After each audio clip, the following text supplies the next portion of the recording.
I don't know if it's or not because it didn't say Blog Talk Radio in the beginning of it. So if it doesn't work, I guess it'll be on the video at least for YouTube. This system, I tell you, is terrible. But what are you going to do? It's the best I've got right now.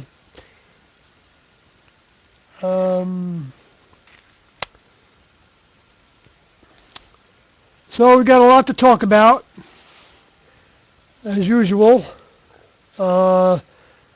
New material, I believe, and old material, and I'm going to go over some of the questions that I got in the last few days that I tried to cover with documents, and I'm posting those documents in the chat room as we speak.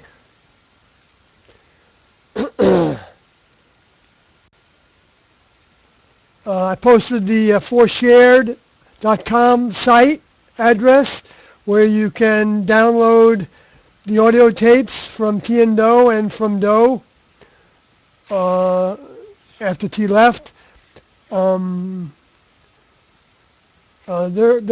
a whole block of audio tapes that are not available that are from when T left her vehicle to about 1994.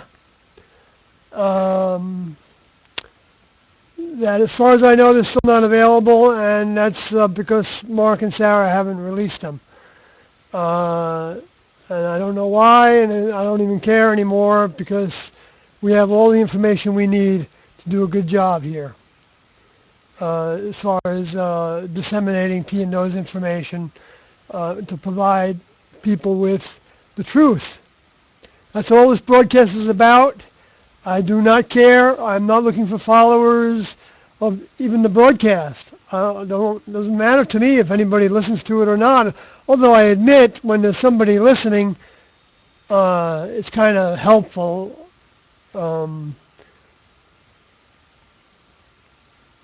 But I can certainly broadcast without anybody listening. And I know people download the broadcast after the fact and they watch it on YouTube because I post a video of this on YouTube. My YouTube channel, which is 3SPM. Let's see if that didn't work there. 3SPM. YouTube.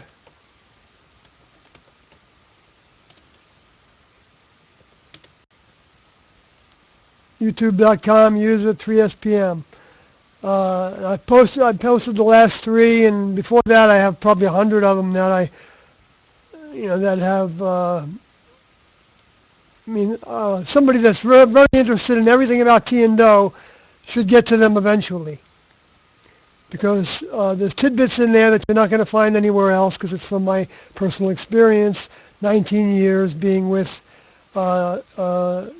T and Doe's group, which was 10 years with T because she left in 1985, and then the remaining 8 years that I was with the group, or 9 years actually, was with just Doe leading the group, which is all part of prophecy as well, but I'm not going to go into the details of all that. It's just that T was to leave first, as in Revelation 12, where the earth swallows her up. That's where she loses her vehicle, and then the dragon then goes after her seed, which included Doe and the student body, because they couldn't take her down anymore, which they tried, and they took her vehicle out. That's why it says the earth helped her, because basically the earth, her vehicle broke down, and that actually helped her get out of the firing line so that Doe could resume the classroom as taking the throne, which is what T birthed him to in Revelations 12:2, or actually it might have been 12:5 or 6, where it actually talks about the birth. But I've never been an accurate chapter and verser.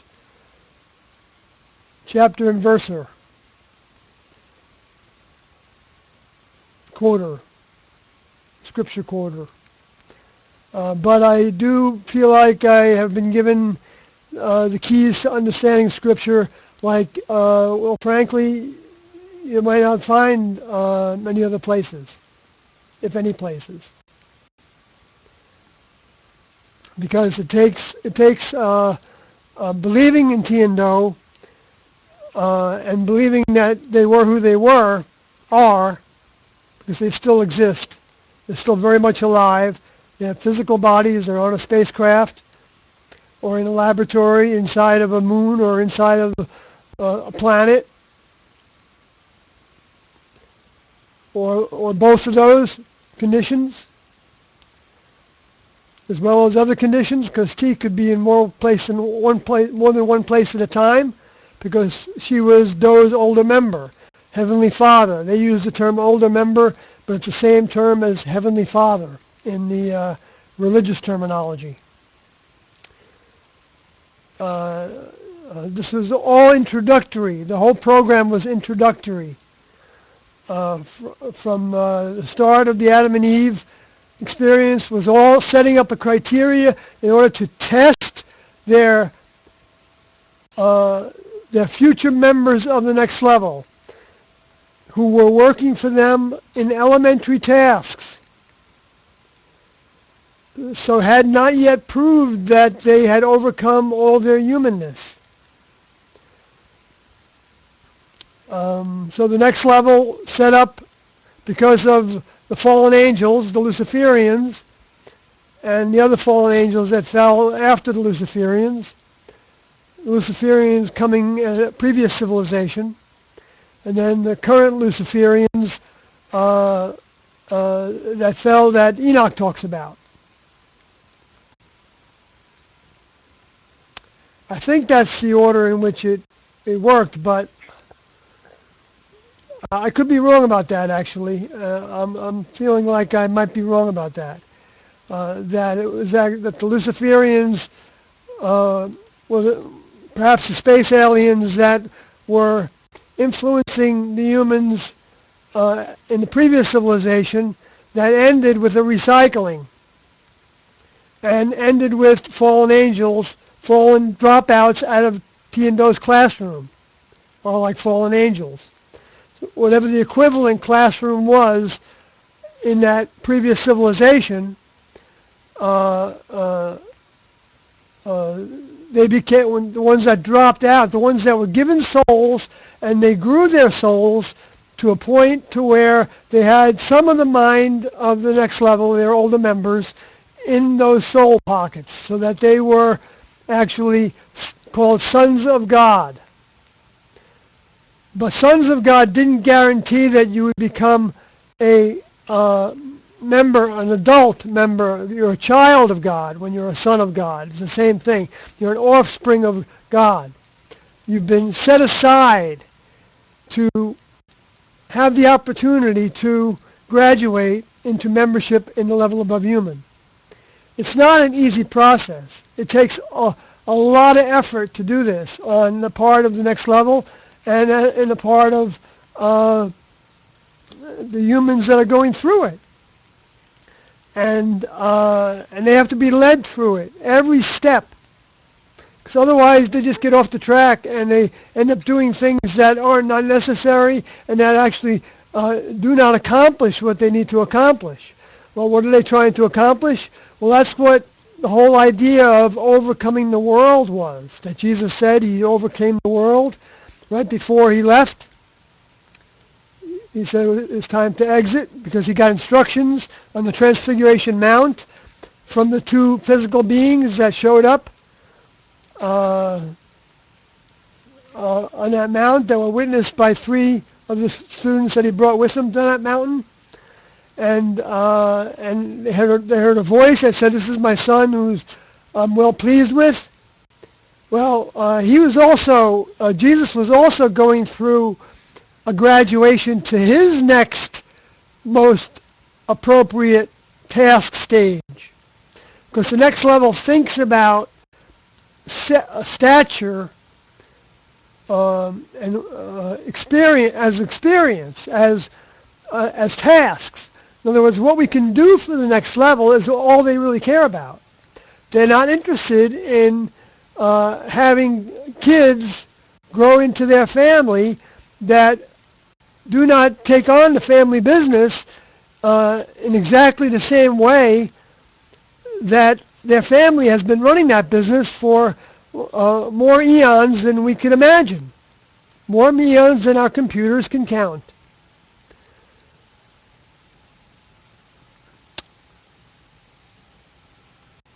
Because, of course, our computers can only count in Earth time, so it's irrelevant when it comes to a different solar system.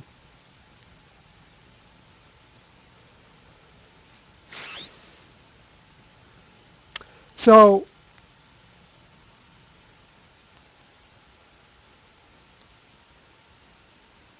they actually create these solar systems in order to create environments that planets can strive to, so that the life forms on the planets can strive with, which they seed.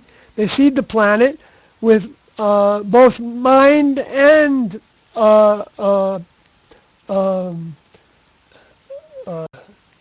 evolutionary stratas of life. Mineral, particles, elements, plants, animals, and humans. They even seed the planet with humans. But at the same time, the renegades, as long as the next level is allowing them to, which they only allow them to periodically actually try to seek recruits for their organizations. Those are the space aliens. They're all under the category of Luciferians. There are no space aliens that are not Luciferian at this point, as far as I know. And that's what those said, that the space aliens are Luciferian. Not because that name is an evil name, like for anybody that's named Lucifer or anybody that's named Lucy, Lucille. It's not an evil name. There's nothing about that that's evil. It could be Jehoshaphat, okay? That we're talking about. And then it would be the Jehoshaphataferians, if we were talking about them. This happens to be that he was more or less the ringleader of a dropout group. And it doesn't mean that he organized that dropout necessarily. I don't know for sure how that happened. But it could have happened the same way it happened with T and Do's group. The same way it happened with Jesus' group, which we didn't hear much about, except for Judas, which Judas seemed to regret dropping out and gave his life, which he knew was the program, to give your life. They all knew that at that point, that giving your life was the ultimate test. And they thought they were willing to do that, like Peter said. But Jesus said he wasn't ready to do that. And he proved that he wasn't ready to do that. And actually, Jesus wasn't, well, no, I shouldn't say that. He could have done that. Like when he was approached and they said, do you know this person? If he said, yes, he's my teacher. He's actually from the kingdom of God. He's my Heavenly Father. He's the living Christ. He's the Messiah returned. If he had said all that, they would have taken him and they probably would have crucified him also. And there would have been one less person to disseminate the information that Jesus left. But they didn't need as many people as there were to disseminate the information. They're very thorough. So Jesus Peter would have graduated his second trimester right there on the spot by being willing to give his life, lay down his life for his older member at that point. But the next level doesn't require that of anybody. They never require it of anybody until they know they're ready for it. And then they still give you an out. Like Rio got an out. His name was Neo in the group, Neo, Neoti. and he got an out. He didn't think of it that way. At least he didn't a number of years ago when he last wrote about it and talked about it. He thought he was being sent on a mission, because he said, because those said that you could help us when you go out into the world. Well, because he was working on the book, not the book, he was working on the movie with Al Odie, and Al Odie was doing the illustrations, and he was working on it to some capacity. And so when he went to Doe and said he's having feelings of that he's got something else to do in the world, Doe didn't, first Doe said, well, let me talk to T about it. And then he came back to Neody and he said, we think you can serve us. But he already expressed the doubt that he didn't want to stay. If you tell an older member in the classroom that you think there's something else you want in the world, I'm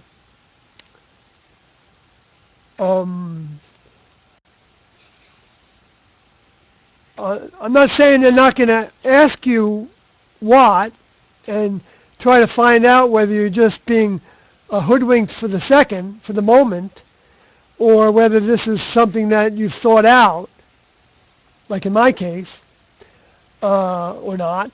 But so Doe had a reserved response initially, which is a sign of an older member. They don't just respond off the cuff.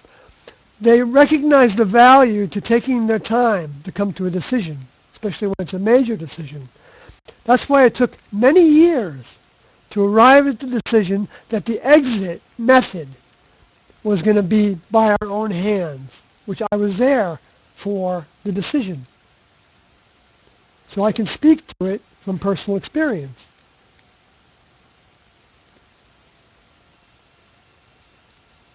And Carlin was also there for the decision. So he can speak to that as personal experience. And Neo was there for the decision, because Carlin and Neo joined during 1994 second public offering of the information, which would have been I think the fifth funder.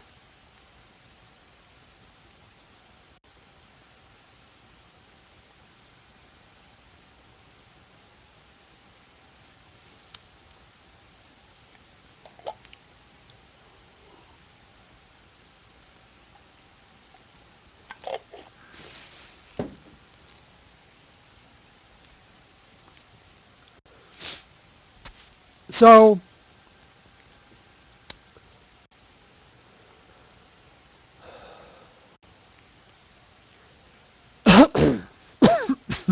excuse me.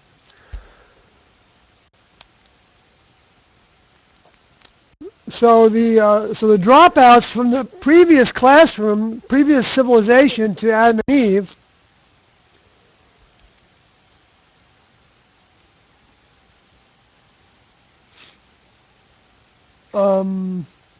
became the new crop of Luciferians. But the reason why they dropped out was because of a previous crop of Luciferians. Which, that's what I'm saying, is I think that's what, and it may have been a crop before that or before that. I don't know. I don't know how many cycles they may bring back. Well, I'm not going to go there right now because it'll get me into another subject that I don't really want to. I've talked about a little bit before, but I'll leave it for people can research it in my previous tapes on YouTube to see some of that, because I believe that Doe had an experience with Lucifer. T talked about it in a bookstore, I believe in Portland, Oregon. Might have been Seattle. I'm not positive about which city it was. I think it was one of those cities. And Doe felt frightened by him. Or, not frightened is the best word, it's not the word we use, but he felt the power of Lucifer. Lucifer isn't a casual mind. He was working in the next level for the next level. He was on a spacecraft with others in a crew, and they had the task of being assigned as watchers. So he does understand all about the spirit world on Earth. He understands, the invisible dead humans and dead animals are in the spirit world as well. And he does understand the idea of space aliens, not just the idea of them. He knows that there are people on other planets, and he knows that they are given a way to get to this solar system when the next level allows them to by creating a wormhole of some sort. And don't hold me to the details of the difference between a black hole and a wormhole and a portal, or whatever you want to call it. Tiendo just called them highways in the heavens before there was even talk of wormholes and black holes in 1975. They said there were highways in the heavens. That's before they even knew that all the UFOs that were being reported were not next level. They thought they were all next level for a while. But they always questioned some of it because the behavior on board the crafts that was reported by the contactees and the abductees Tiendo didn't feel like it was next level behavior that they were witnessing in those reports. And so they began to wonder what was going on. And they didn't actually, because Tiendo didn't know everything up front. And they had some things that were given to them to where those that were guiding them, T's older member,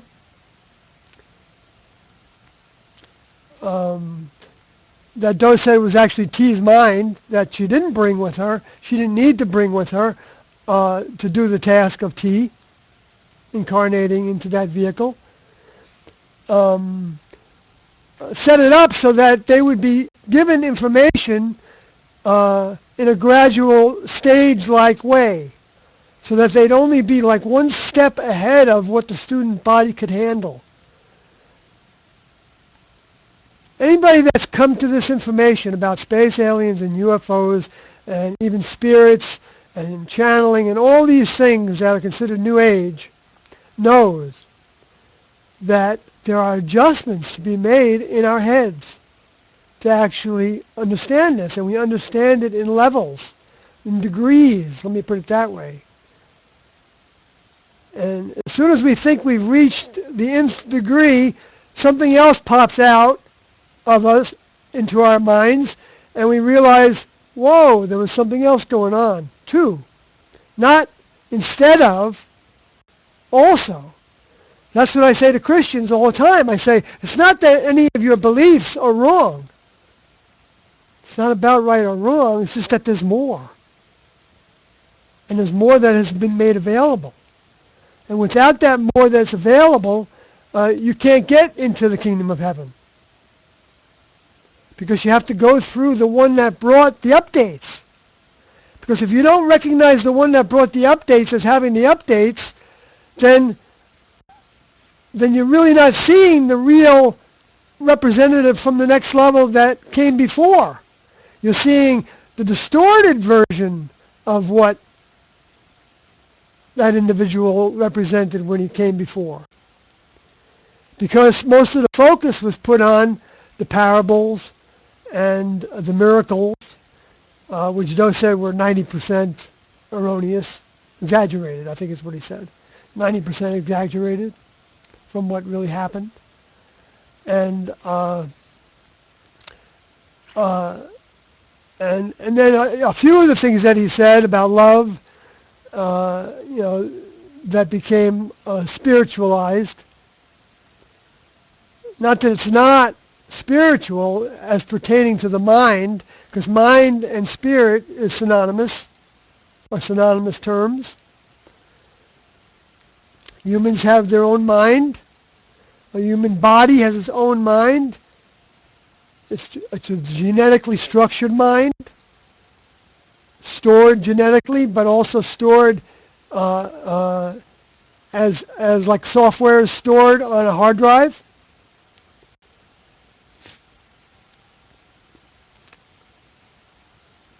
And as long as the body is living, that software is running on that hard drive. But if you turn the hardware off, the software actually, in this case, is still running, but it's not running on that hardware anymore. So it can't be expressed through that hardware because the hardware doesn't exist. And it can't be changed significantly. I don't know if it can be changed in little ways that aren't significant. But it can't be changed, I don't believe, in any major ways. The software ends up being what it is because all the inputs are gone. And you can't change without new input. So we've got millions upon millions and billions of invisible humans running around this planet. Now, I don't know if the next level carts off a bunch of them to different locations so that they're not in the way, so there's not too much interference with the humans that are in bodies. I suspect they probably do some of that, but I can't remember if T&O said something about it. But it's not important. What's important is that they exist, and there's plenty of them. And they seek to experience life through the human vehicles that are living. And they agree among each other in some kind of strange way that I don't know how they would do it, but it's probably just strictly like almost like a chemical understanding, or because if they died polite, then they're going to be polite creatures or entities. They're not creatures; they're entities, I would call them, because they have a form of life, but they have no sentience. They can't make choices beyond what their programming is. And this is interesting because of some of the physics professor that was at Columbia University, which I forgot his name, was talking about how humans don't have any choices. And he was saying that because he says it's all basically works of physics, and and he's right. It's our genetics that makes all the choices for us. Think about, when you're attracted to a mate, how, the sense of wanting to be with somebody physically and have sex with them, or to be loved by them, or to love them, and to serve someone else, or do something for someone else, all positive things. But a lot of that is driven by the programming of the vehicle, which is passed on generation to generation through the genome, and their life experience from birth, which becomes their conscious memory banks, and then and of course then their interpretation, and then all the hormones that are going off constantly from the foods we eat and the air we breathe and the water we drink and the experiences of others. And a big part of the experience of others, perhaps the biggest part, is the interfaces with the invisible world that we can't see and we can't really detect. But we can have intuition about. And some humans can talk to the spirits and have conversations, and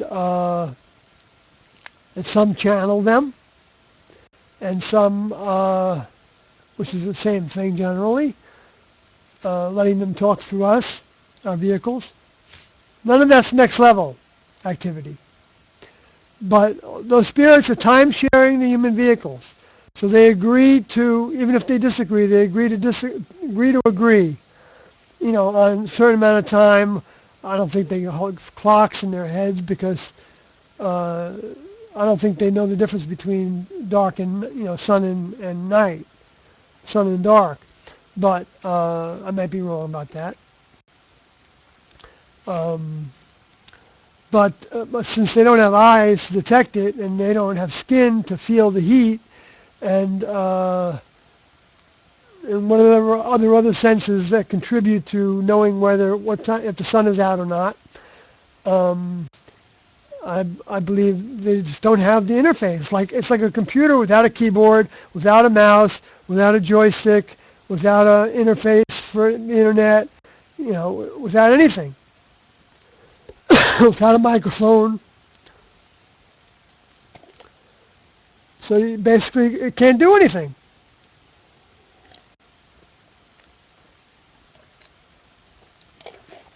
Except what it's told to do by its programming. So it can run programs, all day and all night. Same programs over and over again. And so human vehicles are the same way, except the electromagnetic field of the Earth, which has its varying densities, and a lot of that density has to do with the frequent, all the little spirit modules that are running around, because all those little discarnates are like little object modules, data objects. But they're not just data, they're objects, like in the computer sense of OOPS, object-oriented programming. I was a programmer for 20 years, so I can talk a little bit about that with some experience. And although I left that world before I got heavy into object-oriented. But an object-oriented program came along, and it was the first kind of structure that provided a database that was actually contained within the address of the program. So if you look on your computer and you see an executable file is an object, it also has all the parameters assigned to the colors that are going to be produced by the characters. The fonts can be in there. You can have all kinds of things embedded in there. All kinds of decision-making tools. If this happens, then do this, and which is all the code. But it has a lot of the criteria, too, built into that. You can have table lookups and all kinds of things. So that becomes one module, and I believe a spirit is like that. I mean, the spirit itself is the organization of it. That's the mind. The data is actually the mind. I get a little confused there in my expression. But the data and mind and spirit are all synonymous terms as well. That's why it said when it's a Holy Spirit, they're talking about a mind from the next level.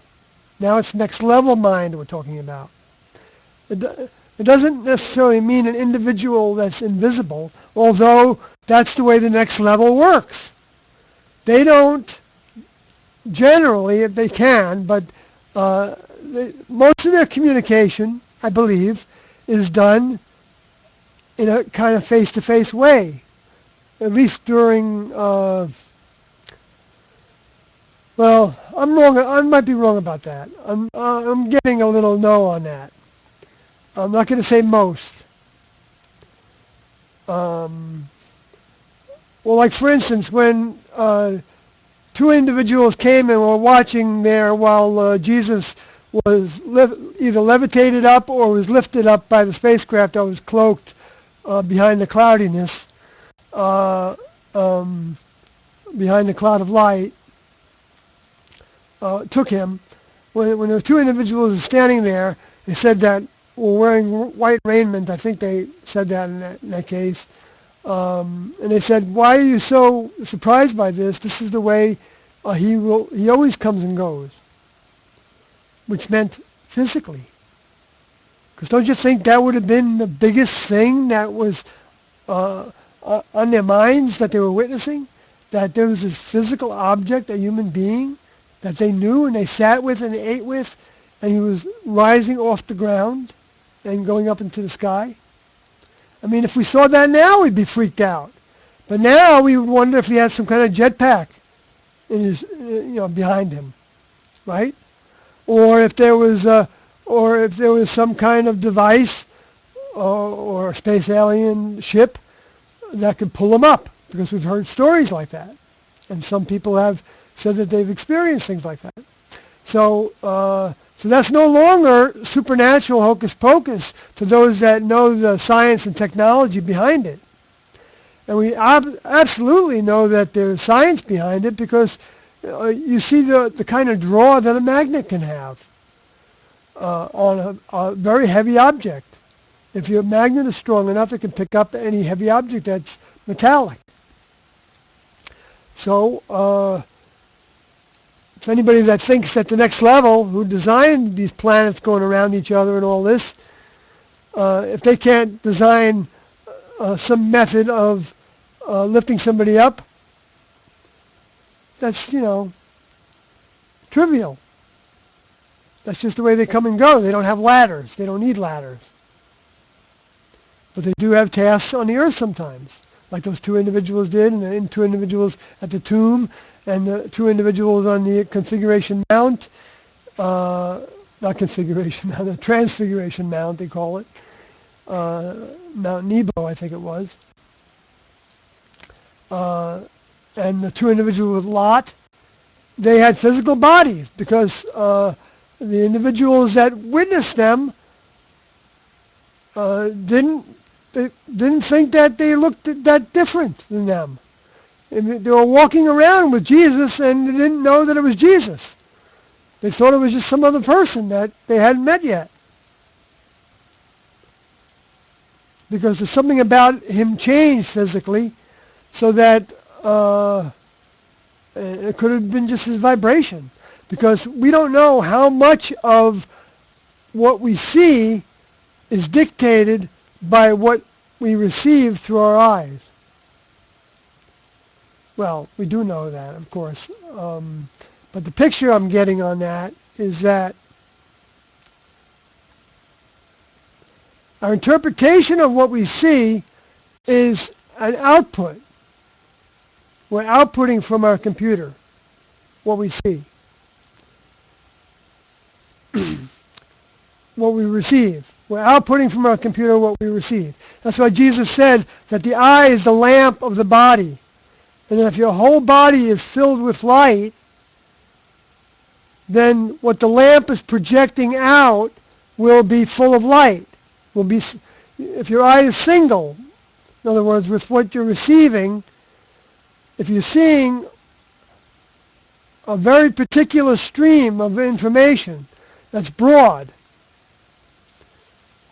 it's broadening. T and O were teaching us to see more. And they taught us to see more by broadening our eyesight, literally.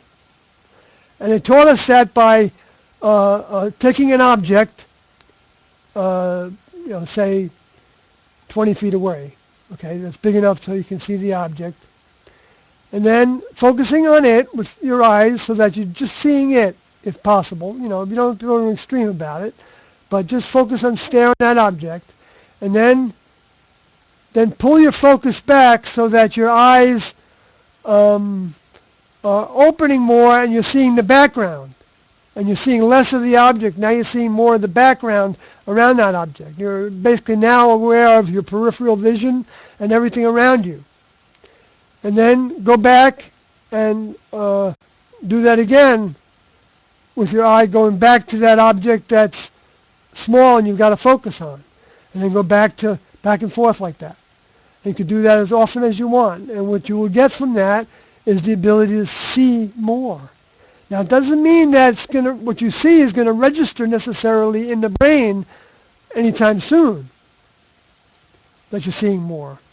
But seeing will be understanding more of what's possible, because what's possible is often right in front of us all the time, through the discarnate world and also through next level members that operate invisibly among us at times also. And that's what I was getting to before when I said that they do most of their communication face to face. And I feel like I received the indication that wasn't true. It isn't most.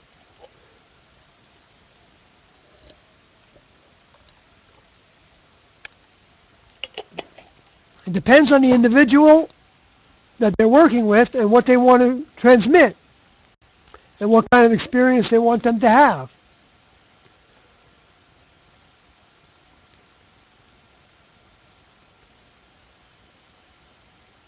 And there's probably other considerations that I have no idea of, including the proximity and including the other jobs they have. Because like T and Do would talk about how they don't, like a lot of times T didn't answer the phone when he called. Now what I'm saying is that after T left her vehicle, she was outside her vehicle, but Do still had a very real relationship with her because he had developed in those 10 years, actually for him it was 12 years, 12 and a half years, or 12 and 3/4 years, from when he met in approximately the spring of, or early summer of 1972 to when T left in the early summer, June 19th of 1985.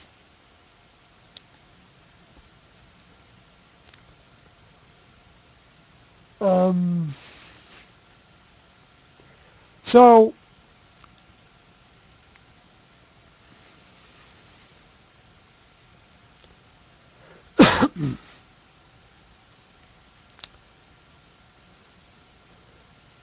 so that real communication that he had didn't mean that T was there every second waiting for him to call. She has other tasks to do. The reason why they always taught that God is everywhere, God can see all things, God knows all things, is not that that's not possible, but when we talk about God in that way, we're not talking about the Chief of Chiefs, even though I'm not saying that the Chief of Chiefs can't be aware of everything all at the same time. Maybe that's possible. But I know from my experience with T and Do that they have multiple tasks they do when they're on their spacecrafts, and they have to give their energy to those tasks to do them well. And even for our own good, they don't hang around and answer the phone all the time. And a phone call is basically, right now, anybody can make a phone call to T and Do. Because even if you're trying to make a phone call, I'm going to have to hold for a second here while I take a phone call.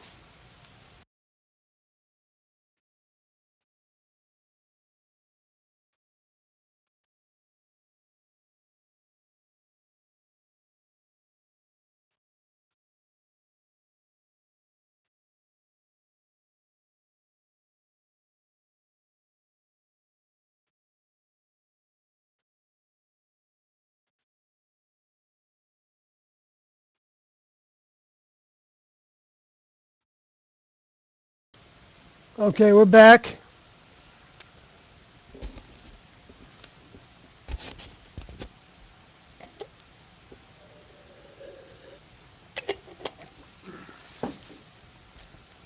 So Do would, I got to take off the sweater, hold on.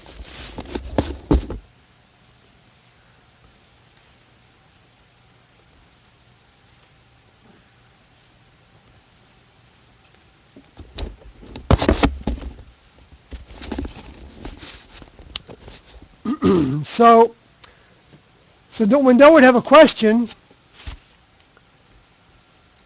he would ask that question of T, just like if I had a question of Do, I'd say, Do, what do you think about this? What do you think about this problem I have right now? What do you think about the way the student is growing? And what do you think about where we're living right now? Should we consider moving somewhere else? What would you have us do in terms of the public again? Would you have us go out to the public again? These are all the kind of questions that Doe would be asking on a regular basis. Some more regular than, I mean, not repetitively like that, like some kind of like he didn't pull out a pad and pencil and go through the list of his questions. That's why Jesus said, you don't make your prayers into vain repetitions. They have to be genuine questions also. And if you're just reading them off a piece of paper, eventually they become disingenuous. And T's only going to answer those that she gets instruction to answer. Now, she might have that instruction in her computer already on how to handle those, because she's got a lot of information from doing this before with students. Doe was her student that she graduated into the next level. So that's why she was called a father. She was a parent to Jesus. And also at the point that Jesus was talking to his disciples was also their heavenly Father, because Jesus wasn't in heaven at the time. He's a member of the kingdom of heaven, and he had a physical body in the kingdom of heaven that what Doe said is he put it in a closet to do this task.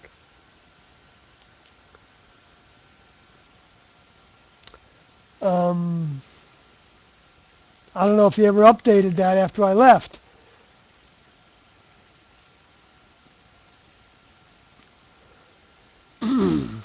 But just to understand that could happen that way is all that's really necessary for now. Now, this isn't space alien talk.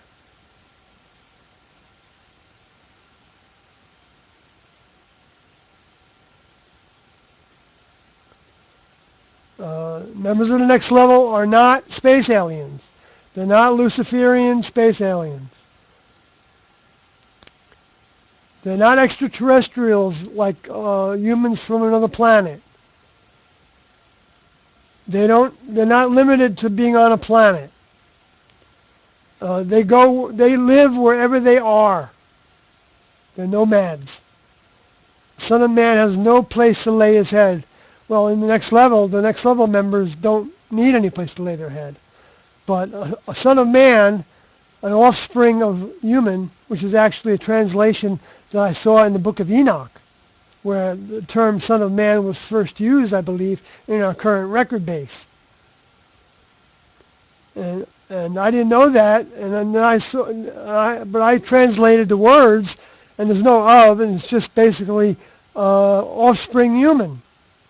Human offspring. Actually, if you reverse the terms, because of the way Hebrew is written, it would say human offspring. So and then Jesus said he was coming back as the Son of Man. Hello? That's incarnate. Incarnate doesn't mean it's not New Age talk. Incarnate means incarnal. Carnal comes from the Latin carne, which means flesh. If anybody's had chili con carne, it means it's beans and with meat, flesh.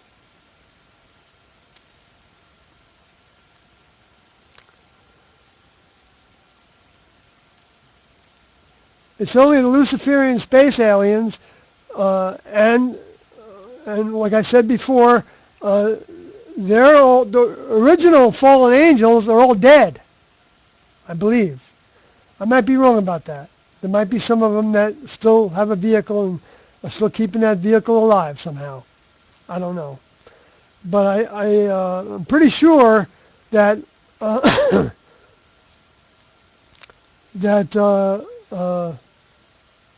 most of them are dead. And I haven't gotten any updates to that. So, and I'm not saying that I get updates.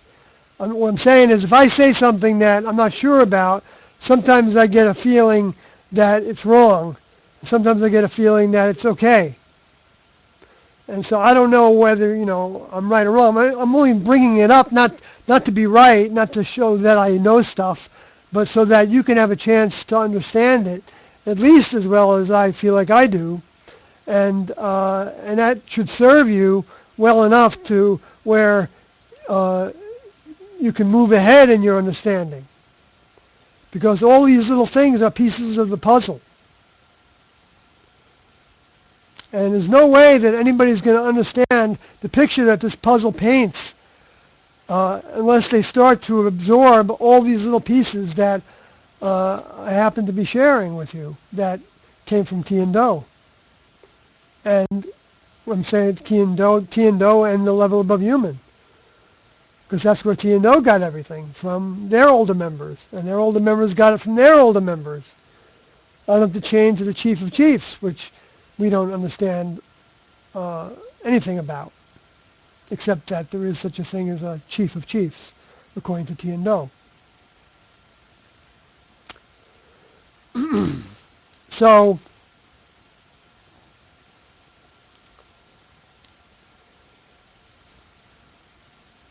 So if you have a question for T and Do, like for anybody that wanted an astrology chart done by T, she required them to ask 3 times to have that chart done. This is before she became awakened to the name T, to what the name represents as T.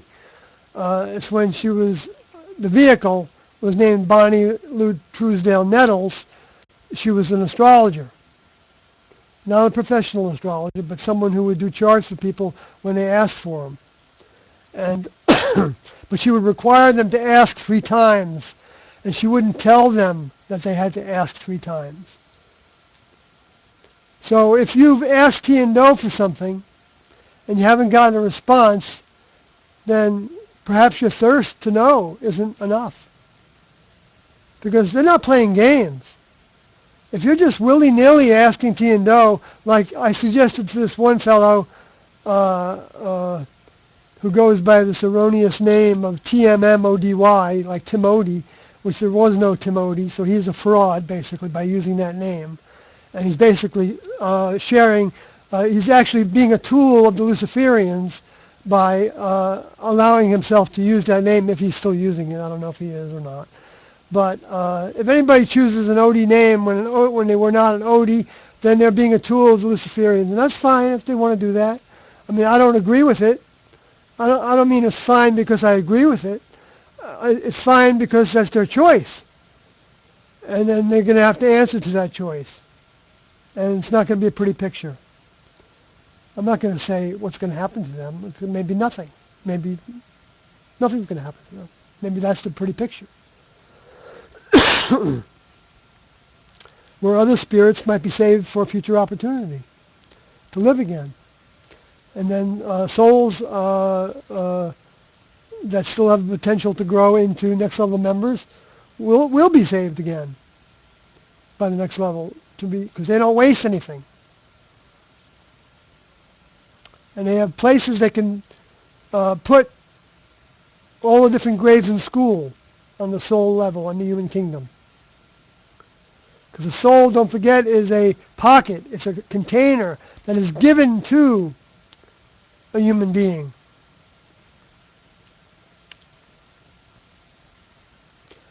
And everything in the human kingdom, the older members use for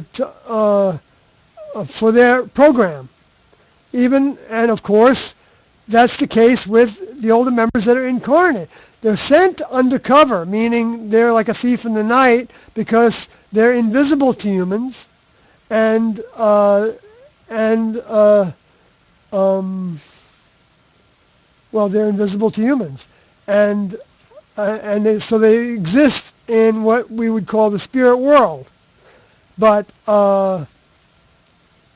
it's not really exclusively the spirit world,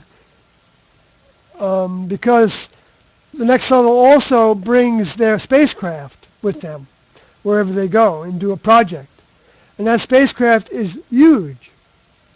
Like 1,360 miles is the size of the New Jerusalem was described as 1,360 miles by length, width, and breadth, which can make it either a sphere or a square.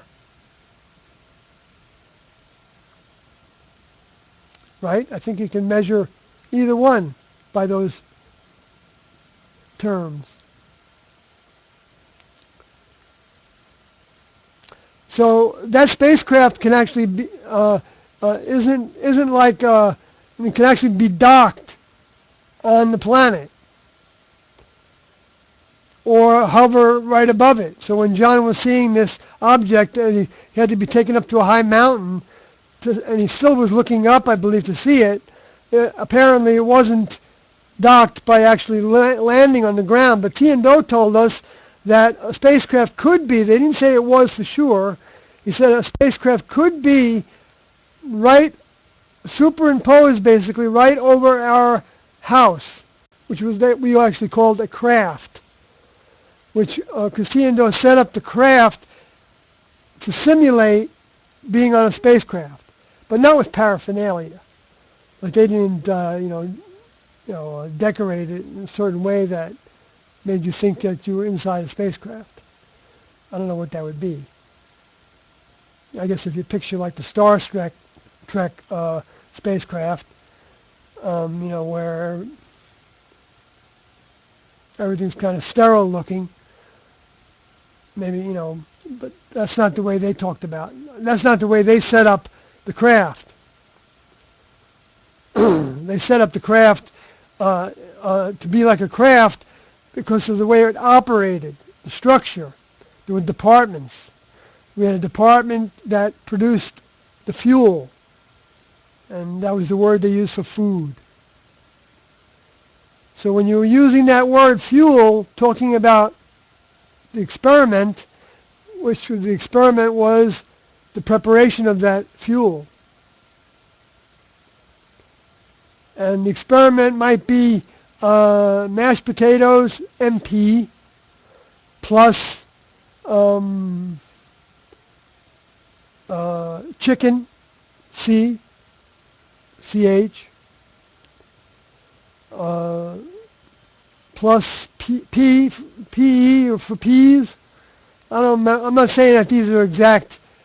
The mashed potatoes was right. It was MP, but I don't remember if the other things were right. And they would say that equals body changes. And for a long time, we thought body changes meant that our physical body was changing inside. It was becoming a butterfly inside, so that when the next level was ready to take us, through the twinkle of the eye that it says in prophecy, we would be changed into next level members. But later on, they realized that that wasn't as accurate, although it is accurate.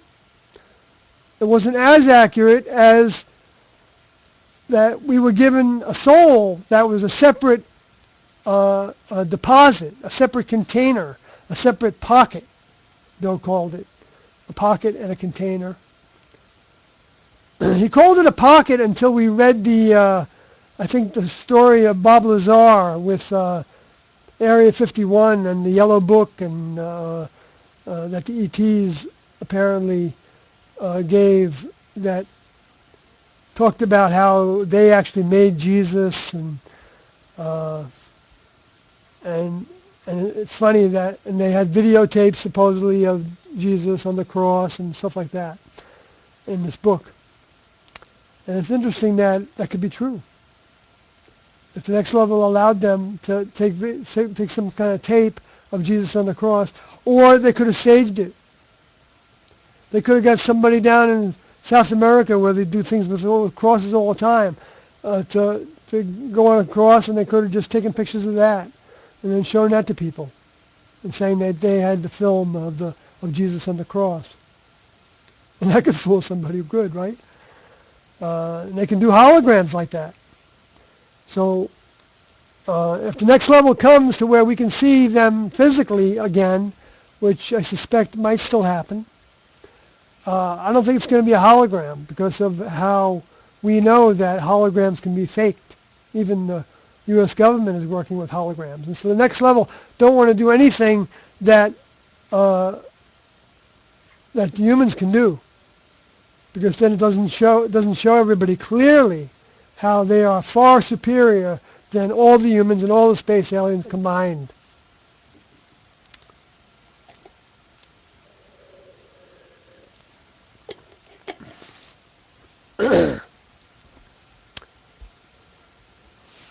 Okay, so I spent the first hour kind of going over the basics and some additional ideas about T and Do and how Do worked and things like that. So I want to get on to some of the scriptural things. So the first thing I'm going to cover is this person that, let me see something here.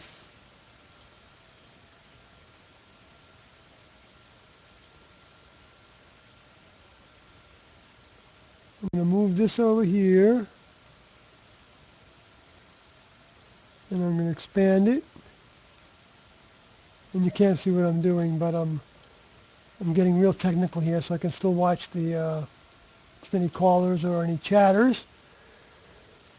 And I'm going to go to this thing where a Christian claims that a video says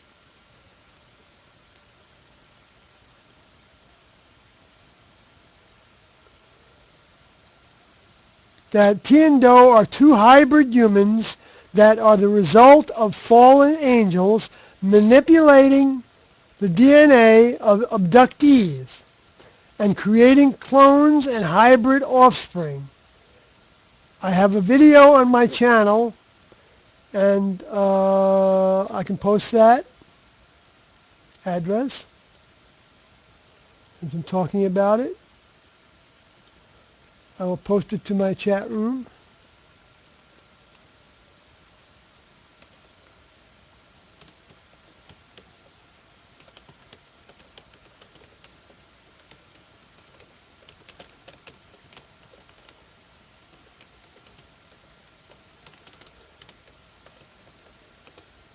Hydrids. I spelled it wrong, but what the heck.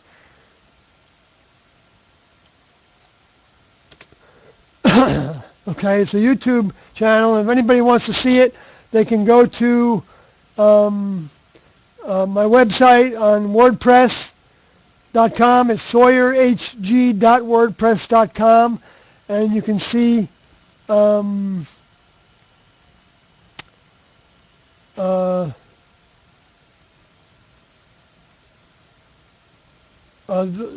my response to that person, which that person was responding to me because I went to their website on YouTube, their YouTube channel, and I commented on their video that was talking about the New World Order. And I think it's somebody else other than the one who's, well, it might be the one that owns that channel. Anyway, I'm not sure. But it's a woman named Daisy, I assume it's a woman with the name Daisy, who said that. And so my response to that was that I watched the video and actually don't have much to disagree about, though see only tiny, tiny references that can be even remotely tied to T and Do. The abducted woman said she met her hybridized children and drew pictures of them and said their names were Neo, N-E-O, which was funny that it was Neody was the name of, well, I talked about that before, of Rio. And then two of those children, those supposedly hybrid children, were named Tia and T-O, spelt T-I-A and T-I-O. And they were pictured as two little kids, and the girl had like blonde hair and looked like she had makeup on her eyes, and was wearing like a little dress, and I think she had like braids, and she was holding hands with the boy who had short hair, brownish hair, I think, and he obviously had eyes but didn't have any eye makeup on, and And I wondered if this was a spoof on Tiendo, but why wouldn't they have then said Tia and Dio? So I don't know, it doesn't really matter. But the only thing in common that these had with Tiendo was that TI is in the first two letters of Tia or TI, and the last letter of TO is O. So it's TIA and TIO. So because, I can understand how all this talk about space aliens, which this video is all about, and it's all about the Nephilim and how they've been integrated into society. And they say are walking among us. And they say like 47% of the people are basically hybridized Nephilim, which I think they don't see the whole picture. I know they don't see the whole picture. Yes, the space aliens are engaged in hybridization projects. They've been doing that from the 40s and 50s. And they were apparently doing that in Genesis 6, whether they're doing it in a laboratory or they're doing it in with artificial insemination, or they're doing it by inseminating female eggs in the womb of a space alien woman that's got a uterus, or they're transplanting uteruses from cows in order to experiment with this, which I think space aliens were probably doing, some of. Except the space aliens were doing it mostly, it seems like, during the time that Tiendo had just come public. And right before they got shot down by the press, a little before that, no, it was a while before that, they had a rash of cattle mutilations, and in Oklahoma and Colorado primarily. I think in Wyoming and Texas also. I think New Mexico as well. And those are all the primary areas where Tiendo circulated after those cattle mutilations took place. So I'm pretty sure, no, I'm not sure about this, but I suspect that those cattle mutilations was an attempt to make it look like Tiendo's group were doing the cattle mutilations, because they were actually accused of that, and the FBI was actually looking for Tiendo to talk to them about the cattle mutilations. And the FBI went to a meeting that Tiendo was supposed to give, or had just finished giving, and the FBI were polite about it, and they just went to the students that were there attending to the public and asked if they could speak to Tiendo, and said that they were the FBI, and Tiendo, who were already paranoid because they knew what they were talking about was crazy, and they had just had a whole bunch of people walk out the door of their lives, and there were investigations galore, and it was on the news that there were the Mysterious Two, and that they were wondering if they were taking them to kill them, and they were wondering if they were taking them, because what they were told was, what the media knew at that point was that people were told that they were going to be taken on a UFO into outer space, into this evolutionary level above human. And so all kinds of people were fearful about all this. So Tiendo were rightfully paranoid because they didn't want their task interfered with before it was time for them to end their task, as it says in Revelation chapter 11. It's when they felt like they were completing their task. As they were completing their task is when they are shot down. And that would include the actual completion date. But because just to round that out a little bit, Tiendo's prophecy period ended after 1,260 days, give or take a day or two. I don't know if it was exactly 1,260 days, but it's within probably a week of that, maybe 2 weeks of that. Okay, I don't know for sure, but pretty darn close. It's all how you define prophecy. A prophecy is basically sharing information from the next level about the future and about concepts and ideas. Anything that's next level information is what prophecy really is. Everything else is false prophecy. So everything Jesus said was prophecy.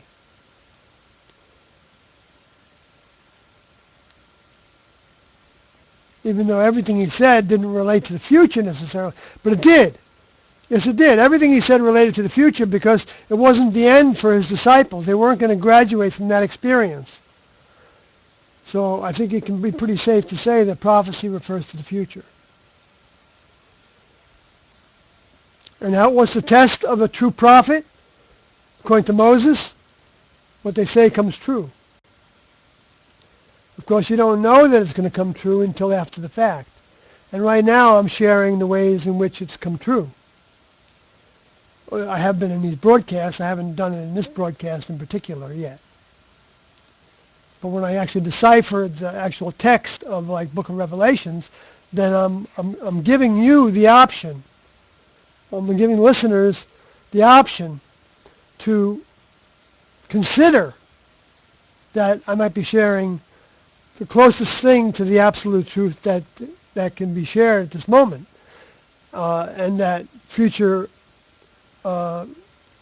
understandings are yet to come. Future understandings for me and future understandings for anybody that's listening to this. Because without future understandings, there's no growth. The next level is not stagnant. When you become a member of the next level, you become more an individual. In fact, you become an individual for the first time, Tiendo said. Because you no longer have all those discarnates using your body. Yes, you will become an individual. You're an individual in the human kingdom to the degree in which you choose which influences to listen to and which ones not to as you're growing up. So if you decide to be a smoker of pot, then you're accepting the influence that wants to be a pot smoker. But that doesn't mean that there had to be a discarnate right by your ear saying, smoke pot, everybody smoke pot.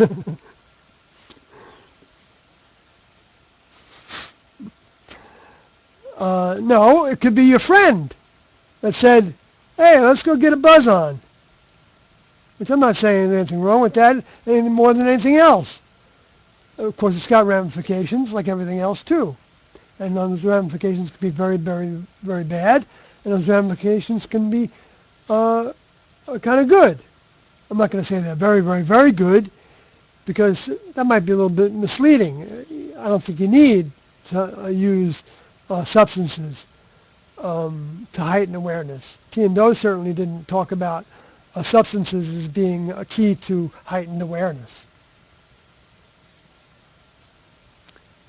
They probably get in the way more than, because they can actually attach you to thinking that you have awareness. Just like the way this numerology, I was asked that question too, and this cryptology with like the Bible Codex, where people are taking the Bible and they're converting it into numbers, and then they're looking for the patterns. And then based on those patterns, they think they're discovering things that are hidden. And all they're doing is playing a mind game and an arithmetic game. Not that there aren't patterns, because there are patterns everywhere. Throughout every organism is constructed in patterns. So the math is going to have to work. It's just the math you want to put to it, how you want to make it work. Because everything does have synchronicity. Everything does grow and recycle, grow and die. So there's a lot of repetition of frequencies and interface with those frequencies with matter, with the particles and the atoms and the neutrons and the electrons and all those little mini solar systems that are in each cell that in no way just developed on their own, all designed. And the next level doesn't all do it by, like, flicking of the finger, even though perhaps the chief could do that. But that wouldn't do any good, because then nobody would get experience to actually have the same experience of creating or being part of the creation, because no one individual is the creator in the next level. It's a crew. They're crew-minded, and T and Do were teaching us to be crew-minded. That's why we had partners. We always had a partner. The only thing we didn't do with the partner was take him into our dressing room where we're changing our clothes, or into the bathroom where we were eliminating waste, or taking care of our, or washing our body. And in some cases, we did have two individuals in the same bathroom doing that together, but they would usually be two individuals of the same sex, or two individuals that were not attracted to each other, so that, even if you had two individuals of the same sex, if one of them was inclined to be attracted to the same sex, then you wouldn't put them assigned to the same bath chamber to take a bath, because one would be brushing their teeth and shaving at the same time as the other one would be showering. And usually T and Do, when they rented a house, looked for houses that had a bathroom where that arrangement could be made, so that there were actually separate rooms, so nobody would be seeing each other naked. Because nakedness basically stimulates the vehicle's programming to react to that nakedness. And that's the kind of programming we were trying to create alter programs for. So putting blank cards up. A blank card was like putting like a cue card in your head that had nothing written on it. Like the people that talk about meditation, to where the object is to be silent. Well, that's the same thing. That's where that came from, although it was distorted into a routine meditation that, it has some value to the people that are using it, but to the next level, it's an excellent tool to overcome humanness, because sexuality is humanness. There is no sex in the next level. So they've got to prepare your mind, because your mind starts in the next level. Your mind starts by the soul seed that is planted in the human body that is you. And then as you grow that soul seed by paying more and more attention to the next level information that's provided at the same time to all the humans, so that they can grow those soul seeds. So this is done during an incarnate period from an older member. So as they hear more and more information from the older members, they're growing their seed. They're absorbing that information, and it's filling up their soul pocket, until that soul pocket starts to accumulate the behavior and ways, and it becomes natural and instinctive even to think that way. They're building that database to intelligence, so that they can make choices that are the choices their older members would make in the same circumstance. Not to be robots, because the next level, the older members aren't looking for robots. They want individuals that can think on their feet, but are going to make decisions that are equally as significant of a decision for the overall mission and task that the older members who have gobs more experience would make in that circumstance. That's the best a student can do, is to make a decision that their father could make, would make. They would even want that father to actually tell them what decision to make, rather than try to come up with the answer themselves. It's not important to a member of the next level to have self-involved. They get their joy by seeing the end result of the tasks, of doing the task performed for their older members in exactly the way that the older members would do it. Then they know it's being done in a superior way to anything they could do. And that's how they become eventually older members as well. But it doesn't mean that they don't have a lot of opportunity for making choices without the older members' instruction that's applicable to that circumstance. What the older member expects when we're And this is Jesus illustrated this 100%. He said nothing that his Father didn't give him to say. That sounds pretty robotic, doesn't it? But it's not a robot. He had to strain to do that. Because, don't forget, he's got all those humans and discarnate humans and Luciferian space aliens talking in his ear, standing in front of him with their human bodies that have been taken over by those Luciferians, like the high priests of the Jewish religion at the time, who were so hateful of him. They were hateful of him because there was a Luciferian standing there and wouldn't let them hear anything. And they didn't have enough mind, next level mind in them to recognize the difference.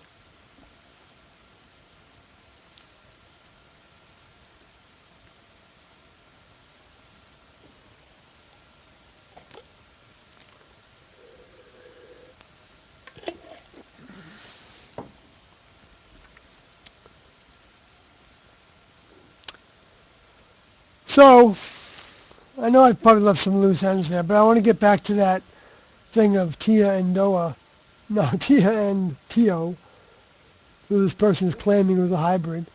I mean, to make a claim like that based on this information shows you what the Christians are being forced to stoop to, because they're so afraid because the Luciferians are so afraid that those Christians are going to learn the truth about who Tia and Do were, and they're going to leave their congregations that are being run by the pawns that the Luciferian space aliens have chosen to use, which are the teachers in all these congregations.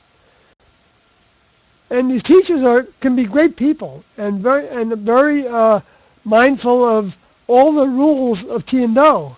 Well, Lucifer also was.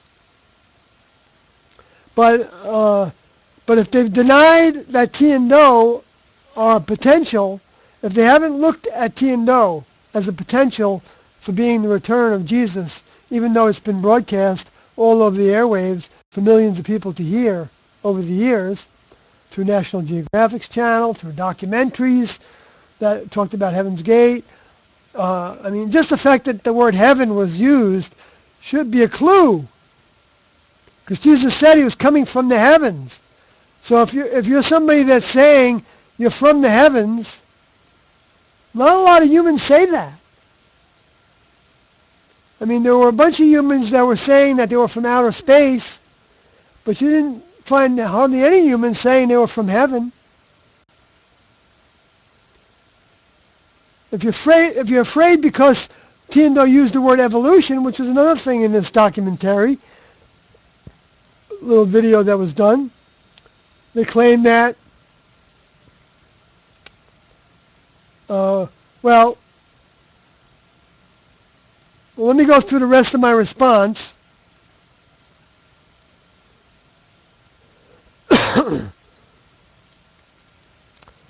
Also, when did this woman that supposedly had been implanted with a space alien, combination space alien seed to her human womb, egg, when did this woman get implanted with the alien-related seed? She looked young when she was videoed. She looked like a California girl, in her 20s, I would say. The human vehicle Tia and Do took, born again into flesh. I'm clarifying what took means. Born again into flesh, the Latin carni, where carnal comes from, and thus an incarnation, just like how Jesus was born into flesh. I want Christians to know this is the same thing. This incarnation word isn't a dirty word, except if they believe it to be, and that's their choice to believe it to be. And the next level wants them to have that choice. That's why they don't try to censor stuff like that. They don't censor anything that I'm aware of. I might be wrong about that. They might, get a certain point to where they feel like that's just too hard for the humans to rise above, and they might see to it that, well, they did do that. I do have an example of that, because not where they censored, but where they would not let the Luciferian space aliens use the humans that were doing the translation of the scriptures, of the records, the actual eyewitness testimonies that were written down on papyrus and copied into manuscripts that became the basis of the Bible and the lost books of the Bible and the Nag Hammadi library and the Essene materials from Qumran and any other materials that are related to that time period when Jesus was walking around talking. So all those translators along the way were potentially influenced by fellow humans, their views on any one translation, and they had the discarnates that were doing the same thing in their ears saying, oh, this means that. And so, use this word here instead of this word. Like if you had 7 words for love, use this one instead of this one. Use, because this is the love he meant. Or use this word for kill instead of this word for kill, because this is what he meant. So that's how they would be influenced. And so, but even with all that, the next level information was still left intact, the core of what was called the red letters of the Bible, of what Jesus was actually quoted to have said. That information alone is enough to keep somebody on the track long enough to where when the update comes, they will have to pay attention to it if they really know those red letters, when they hear what this other individual has to say. But they have to go pay attention to what they say. They can't just listen to the media that says, oh, they're a cult and they committed suicide, so they're all evil, so don't pay attention to anything they say, and just leave it at that. If they don't have the thirst enough to go find out what they taught, and then based on that decide whether they're going to believe it or not, which is perfectly fine. They might not be ready for that. Everybody isn't ready to leave the human kingdom at the same time. Those said that it would deplete the human kingdom, and the human kingdom was designed by the next level to be a stepping stone. This is in the Beyond Human tapes. A stepping stone, which was called a footstool. Whenever you see the word foot in the New Testament and the Old Testament, it can also mean a footstool. Something that can be used to climb up to the next level, to climb closer to the next level with. And so the human vehicle is actually a footstool. So when a human vehicle is said to come in underfoot, that means that the soul is going to have a human vehicle under it, because the soul is basically inhabiting the head area of the body, because it's trying to get into the brain. It's trying to be asked to come into the brain. So the vehicle has to be taught to ask for that mind to come in by looking to that mind as it comes in. So it's seated, so they give you something to start with. And then so you have this sense of God as a reality. And so you talk to God. You say, God, the ultimate talking to God is, God, what can I do for you? That's the ultimate talking to God. How can I serve you today? And that might be to go to work and see if, and then they'll go to somebody else over there that's been asking the same thing in your job, and they'll say, well, ask, if you want to know what you can do to serve me, ask that guy for help over there on some project. Or go to the copy machine at this time and, go to the copy machine right now. Oh yeah, I just remember I got to do a copy. And he goes to the copy machine. So now they're not manipulating the human, because they're not giving a command, go to the copy machine. It might even be said in a way that's not even worded in a manipulative way in their heads, because they don't get this in voices. There's no voice. Next level doesn't use voices in your head to communicate to you. The Luciferian space aliens do that, and the discarnates can maybe end up being like a voice in the head. I don't know for sure. But the next level, what they do is they make suggestions of things you can do. But that's based on the fact that you were asking before that. And so you get the idea to go to the copy machine, so you walk over to the copy machine. It just happens to be the time when this other individual got the idea to walk to the copy machine, and you meet each other, and you have something in common. I don't know what that's going to be, but for some reason you have the sense that you have something in common, even though you don't consciously sense it, and so you're attracted to each other, even though you're not necessarily attracted physically to one another. You just feel an attraction to another individual. And sometimes that is a type of physical attraction with it. Because a lot of times what we project in our countenance is what other people see more than our facial structure. If they are somebody that has evolved to a degree to where they are not looking just at the cover of the book. They're looking for more in-depth communication with somebody on a one-to-one basis.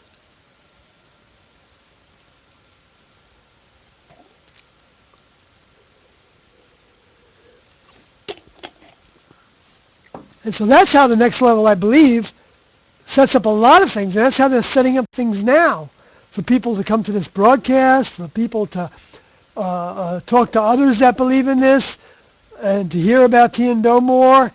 That's all being circulated. And all the bad information is good too. The fact that this individual in this Christian YouTube channel said the name's T&O and said that they were hybrids, hey, that's like, right after I commented on the last comment on that I did to you on YouTube today, which you'll see on that, well, it won't be on that video, I don't think. I'll post the link to the other video where I made that comment, so you can choose to go to watch her video as well. But if you search on New World Order, there's probably a bunch of them now, but you may find it. But in any case, it doesn't matter. But see, what I do periodically is I go to all the YouTube channels I can fit within, what I'm trying to do. Usually when I'm too tired to do other things that require more concentration on, the books that I'm writing. And I just leave little messages. I don't just leave them willy-nilly, like if it's a YouTube channel that's talking about the two witnesses, then I don't sit through the whole video, which is 30 minutes long, to see what they're saying and then critique the whole video. I might do that once in a while. Like this woman that I commented on this one, I didn't watch her video. But what I ended up doing is just putting a comment right in the beginning of it saying that a short thing, which is really good now with Google, because before you were limited to a little tiny bit of information you could put in there, and so you really couldn't express yourself very well. So it was only good for like these tweeters and these sound biters, which is really limiting to somebody that's got sophisticated information to share. I don't mean sophisticated, potent information to share, like the T&O information is, and the stuff that's being deciphered from the Bible through knowledge of T&O and effort by T&O servants to understand it and then relay it to you. All that takes a lot of effort, and it's very potent. And even though I dilute what T&O, the way Do talks about everything, I'm a diluted version of it. That's not wrong. The next level has it that way for a reason. It's because Do really cannot interface with Christians very well, because he's outgrown them. He's outgrown their terminology. He's outgrown their concepts. He's outgrown everything about them. So he can't. And T&O were never Bible scholars, so they were never quoted chapter and verse. Never. they would say Jesus said this and Jesus said that, and they would say that they said initially in their, they did maybe do a couple quotes in their first statement that they put out in 1975, but the quotes were very far and few between. And we didn't have Bible lessons. We didn't sit around talking about the Bible.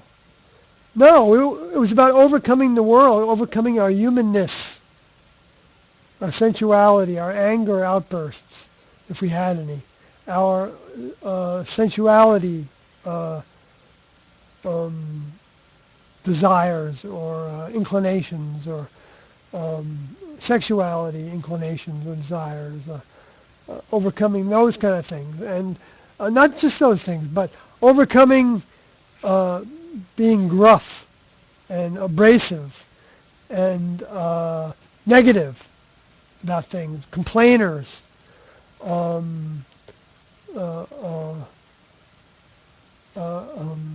gossipers. It's all not appropriate in the classroom. We didn't talk about the past. We didn't talk about one another. We didn't talk about one another to others. I'm not saying that if we were trying to work something out with our partner, and let's say a partner had a response to someone else in a crew working in the neutral lab, and they had a problem, and they wanted their partner's advice, because the partner was someone they had a more intimate conversation with. But when I say intimate, I have nothing to do with sexuality or sensuality. We didn't touch each other.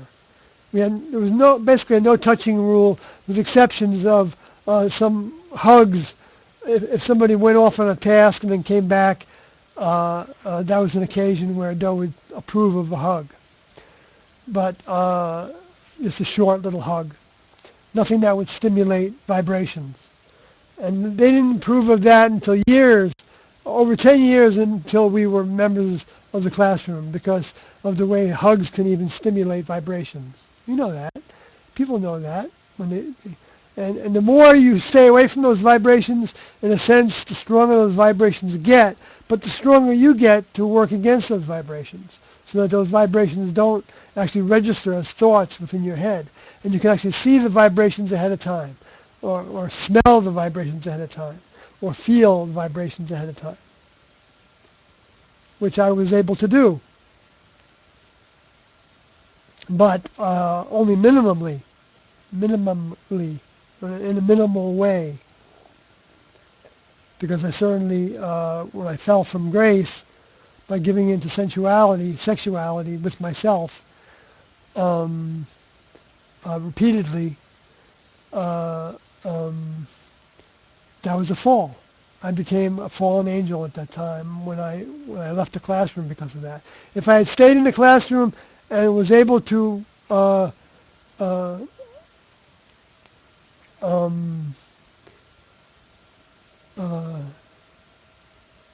desire and receive help, which is a long story I talked about in my last broadcast. So I suggest you look at that for the more in-depth story. But then I wouldn't have been a dropout. But neither did I go against T&O when I left in any way, shape, or form. In fact, I came to I witnessed for them in 1997 when they left in public, even though I had a baby coming, and through the partner that I had now hooked up with and was a partner with exclusively. And I was a little bit fearful of disrupting that, but I felt compelled. So that feeling compelled meant that I still had a bond. I had formed a bond with T&O, because I wouldn't have gone public with the fear that I had that they would come to my house and, or would make some accusation, because I knew ahead of time that they were talking about leaving their physical bodies by their own hands, which I've talked about many times now, and I guess I could still be prosecuted for. And maybe it will come down to that. I don't know. I am still being called a murderer. Well, he hadn't called me that, but he called it a murder. He called the Heaven's Gate laying down of their lives a murder. which even the authorities don't see that there was any evidence of murder, but this person wants to get under my skin. And who is this person doing this? It's an individual that's being used by the Luciferian space alien Discarnates that's doing it. But he's letting them use it. So he's guilty of letting them use his pen or his mouth, or his mouth, to express such things. Lies. By the father of lies, the Satan. The Antichrist has been here ever since Paul was here. Because Paul ended up becoming the biggest influence that could be considered to be Antichrist. And it was talked about that the Antichrist was already here. I think Peter talked about it. And yet you got all these people, Christians, looking for the Antichrist. Because he said the Antichrist would come first. And he has. He is. He'd come before, T&O would come before Jesus and his Father would come. Because they are the two witnesses. Jesus and the Father. Duo. And as it says in Revelations 11, which I've only got like 10 minutes to touch on,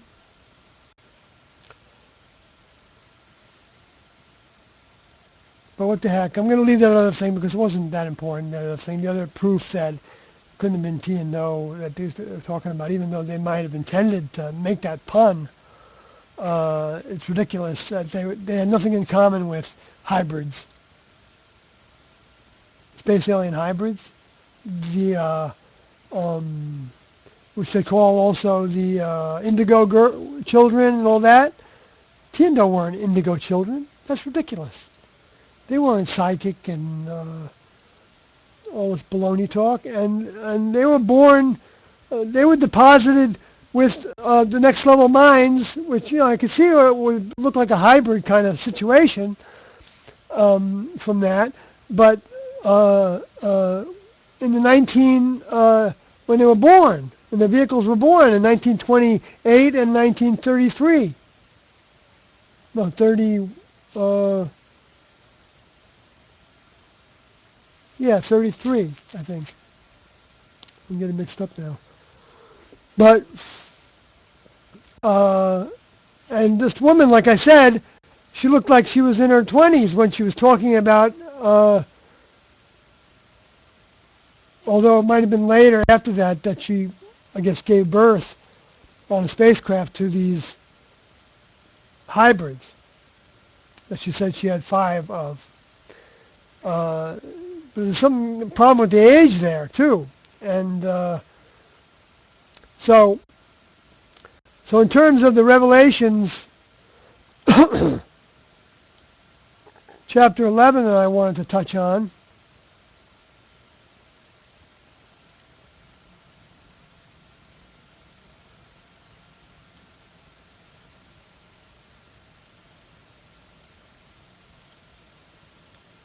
oh, I didn't get to the right place here. Excuse me. Okay, I'm going to switch screens to... Oh, what am I doing?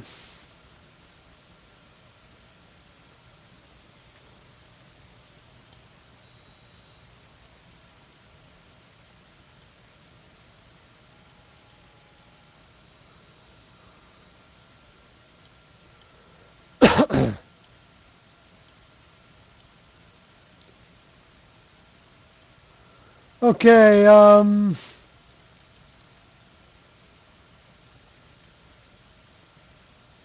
when they had finished their testimony, the beast ascended out of the bottomless pit. They swore against them, shall overcome them and kill them. Okay, shall actually subdue them and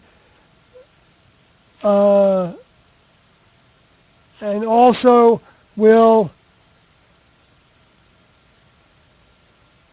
I will round it out and say, be what causes them to separate from their vehicles. Separate from their bodies, which is the apokataino. Separation for death, or because of death, or by death, or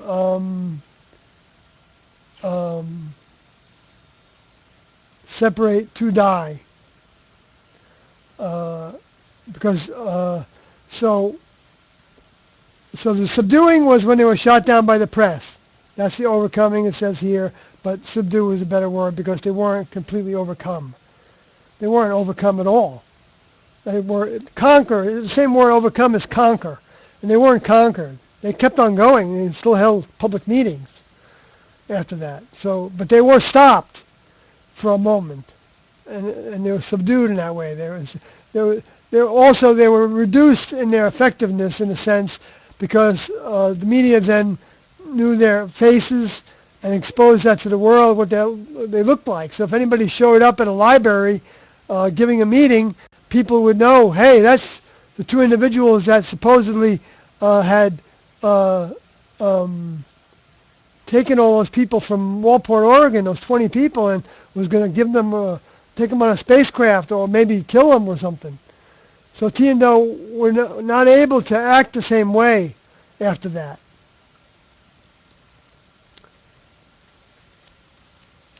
So sometimes the students would start a meeting and then they would show up till the end of the meeting. That's the meeting that actually I hooked up to them with them the second time. It was actually the third time I saw them speak. First time in Walport, Oregon. Second time in Arapahoe Community College. And the third time in Oklahoma City at the public library. So then it says, and their dead bodies shall lie in the streets of the great city, which is spiritually called Sodom.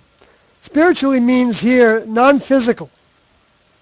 Non-physically is called, so if you're talking about it's non-physically, then it's not going to be Sodom in Egypt, and it's called Sodom and Egypt, or also Egypt, where also our Lord was crucified. So he's basically also talking about Jerusalem. So it's saying it's going to be the non-physical representations of those physical places. So for everybody that thinks Jesus is coming back to the Middle East, this thing says, well, so again, most people don't think that the two witnesses are going to be Jesus and the Father returning, although a lot of people don't believe that Jesus is coming back in a physical body again. I mean, for every little idea, there is a Luciferian idea, and so now there's a Christian faction that believes the way that Luciferian had them think. But that's not the most accurate way of thinking. Because true, they will come back to those areas, but as Jesus said, he will not come back to Jerusalem except in the way that somebody coming in their name, in his name, will come back to Jerusalem. And somebody did come back in Jesus' name. It's his identity. Tiendo identified themselves as from the same family.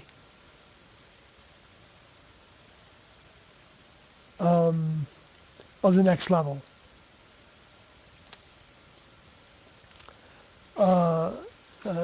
When they came. They didn't say I was Jesus because Jesus was the name of the vehicle. And Jesus said he wasn't coming back as Jesus. So the Luciferians looked for every opportunity to steer people away.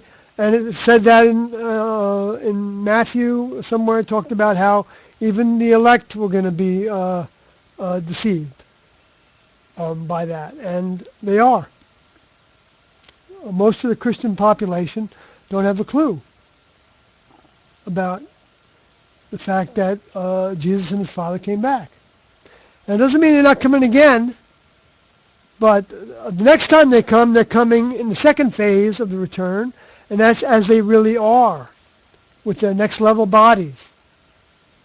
And you will see them in the sky as a sun, with the brilliance of a sun. And they will make it very clear that they are not the space aliens.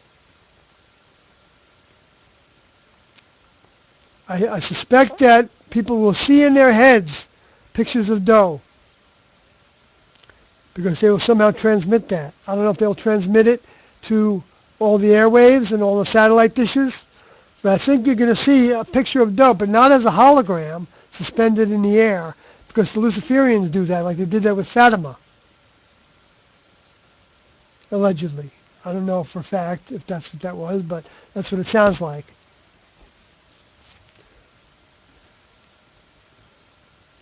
Well, I believe that's what Doe thought it was, and T. I think they believe. I'm pretty sure that they believed that it was that Fatima was a Luciferian space alien. They didn't call it Luciferian space aliens then. They used the term more lower forces.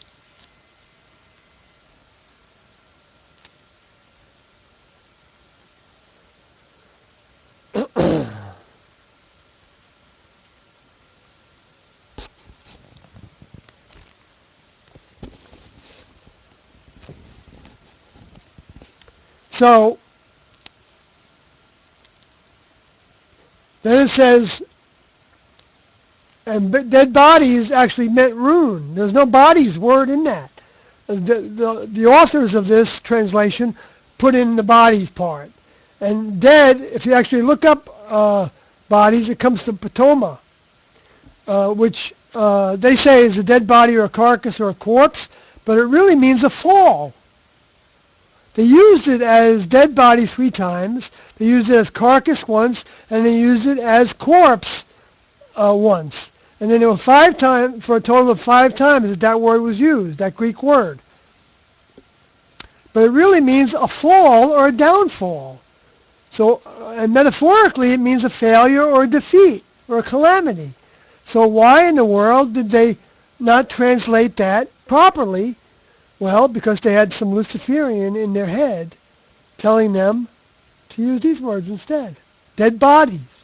And so then they had to add the words shall lie. Completely added them. Those words don't exist at all in that verse, in the manuscripts. And then in the street. Okay, well, street actually meant a wide plat. More like a square. And public commons. And where the next verse says that people of kindreds and tongues and nations shall see the dead bodies. Well, how can you have kindreds and tongues and nations all seeing the dead bodies of 2 bodies laying in a square, unless it's on the media, right? Or it's in a city where all those people from different nations have arrived. So maybe both. I would say both is the case. That all these people from different cities, because if the United States hadn't become a melting pot, then you wouldn't have had all these nations and kindreds and tongues and nations in the United States when they were shut down by the press, so that their ruin could be experienced by all those people over the media. Because it wouldn't be broadcast necessarily internationally. So both are true in that case. When you go on to the next verse,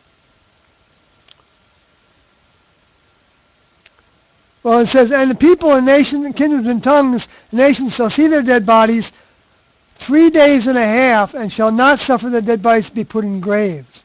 Well, that tells me that there are no dead bodies. That's why they're not going to be put in graves. Or taken away to the morgue, or made memorial to, because they hated them. They were cult members. They weren't going to give them a memorial, which the word grave actually also means. Grave is a monument or a memorial, or perpetuate the memory of the person or thing. They didn't want to perpetuate the memory. And they laid there and so they were basically subject to being seen as ruined for 3 days and a half. Well, guess what? The next level doesn't work really in hours. They're not that specific. This is a term that represented a period of time that could be days, could be years. It's actually legitimately translated as days or years or even more than that. But it's I believe it's a short period of time, but I think it's about 7 years. And it just so happens that from 1975, when they were shot down by the press, to when they were the last network nationwide media that was done was The Mysterious Two, which was in 1982. It hit the TVs. It was a TV production, I believe. TV movie, grade B movie, with John Forsythe playing Doe. And they depicted T and Doe as the same as the Jim Jones people who had lost their lives through murder, with children involved, through manipulation, because those people were prepared for that ahead of time, and every time they were prepared for it, it didn't happen. And so there was a certain kind of suicide mentality there, that they were going to be attacked by the government, and that they want to be like the Masada people. Even though Jim Jones wasn't really very spiritual or religious, he was more of a what people would call a communist. And so he had relationships with people in Hollywood when he had his church in the San Francisco Bay Area, or maybe it was in between there in L.A., or maybe it was in L.A. I don't remember that now. But the People's Temple. He wasn't much of a preacher as far as like prophecy or behavior and ways, as far as I could tell from all the publications that he put out. But they didn't resemble at all T and Doe's group, and yet they were depicted as being the one and the same. And that was the last major media that I know about, although there's probably more, okay? But that took 7 years to come about. So I say that's about the 7 years where they were basically seen as having been defeated, when they weren't defeated at all. Because it was in the early 1980s when we moved out of the wilderness, which goes to the time period that's in Revelation 12, of 1,260 days in the wilderness, which started about the time that the harvest ended, after the 1,260 days that T and Doe were talking, which ended officially a couple of weeks after T announced that it would end on April 21st, 1976. And then it was about mid-June, when all the groups had finished their meetings, and we started what was called tomb time, which was spending time dead to the world, but not really dead. But as if we were recognizing that we had to become dead to the world. And that meant never going back to our families or friends and leaving the world's behavior and ways behind. Never being sexual again, never drinking alcohol again, never having a gourmet dinner necessarily, never pursuing this career or that career, never helping our siblings or our family or our children, or all those things we were going to become dead to. We spent 2 weeks doing that in preparation for the gathering in Wyoming. And it's interesting that Wyoming was the place where we gathered, and that's the place where Steven Spielberg had, in Close Encounters of the Third Kind, had everybody kind of gathering to meet the spacecraft. Not necessarily a coincidence. Next Level uses everything. They use Hollywood. That's the end of the broadcast. So hope this has been some benefit. I didn't do much scripture presentation, but I think I covered some good ground that I hadn't covered before. It takes a lot of paying attention to all these thoughts and ideas to start to actually have things dawn on us. And so for all those that are forming a healthy belief in T and Doe, power to you. Don't hesitate to talk to them.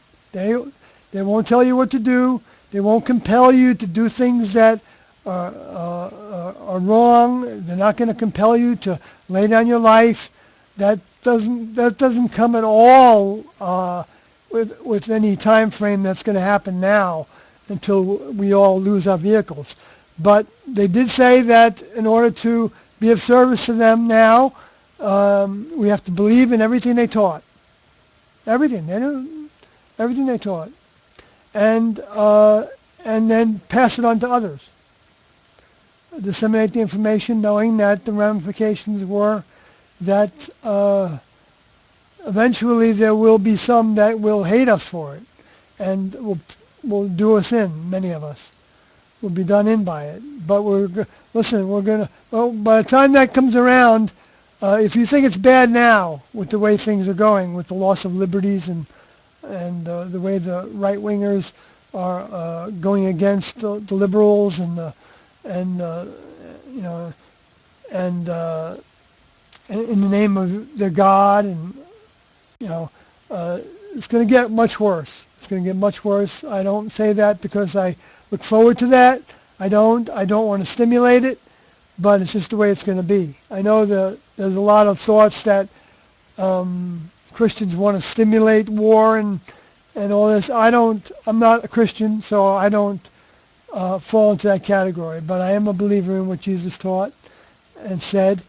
And I didn't hear any of that from Paul, so I don't give Paul that much time. I'm willing to give him time because he had a relationship with Peter and perhaps some of the other apostles. So, I'm not against Paul as a person. I don't think he's necessarily, even though he was used by the space aliens, doesn't mean that he remained loyal to them and was not given another chance, like at this time period, to have a new experience. And I would think that he would be somebody that I might be talking to now.